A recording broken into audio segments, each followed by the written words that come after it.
Έβραζε το κύμα του γαρμπή. Είμαστε και οι δύο σκυφτοί στο χάρτη. Γύρισες και μου είπες πως το Μάρτι σε άλλους παραλλήλους θα έχεις μπει.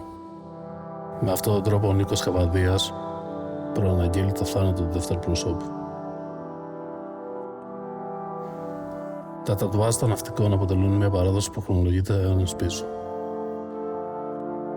Αυτές οι σημάνσεις στο δέρμα των ναυτικών δεν είναι απλώς στολίδια, αλλά φορτώνονται με βαθιές συμβολικές αναφορές στη ζωή του κάθε ναυτικού. Αναφέρεται σε αυτό το τατουάζ πως όσο κι αν έγραψε το δέρμα του, δεν μπόρεσε να το σβήσει. Δεν μπόρεσε να ξεχάσει την ανάμνηση αυτή.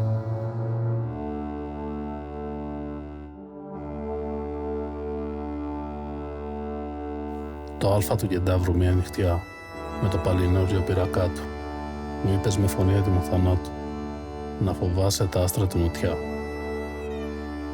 Το άλφα του Κεντάβρου είναι ένα αστέρι που ανήκει στον αστερισμό του Κεντάβρου.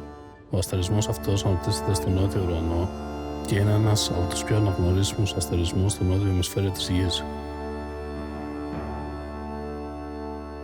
Πίσω από το φως του φαίνεται να υπάρχει μια σκόνη, ένα νεκρικό σάβανο, από κάποιο έτοιμο θάνατο άστρο.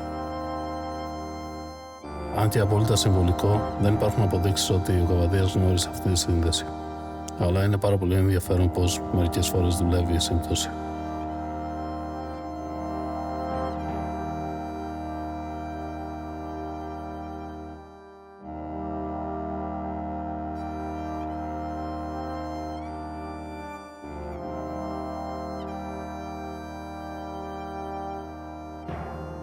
Σε ένα μαγαζί του Νοζιμπή πήρε στο μαχαίρι 2 σελήνια. Μέρα μεσημέρι απαστηλίνια. Ξάστρεψε, σαν φάρο να λαμπεί. Το δεύτερο πρόσωπο επιλέγει το πώς και το που θα αυτοκτονήσει. Θα πεθάνει. Επιλέγει την ίση απόσταση μεταξύ φωτός και σκοταδιού. Το μεσημέρι.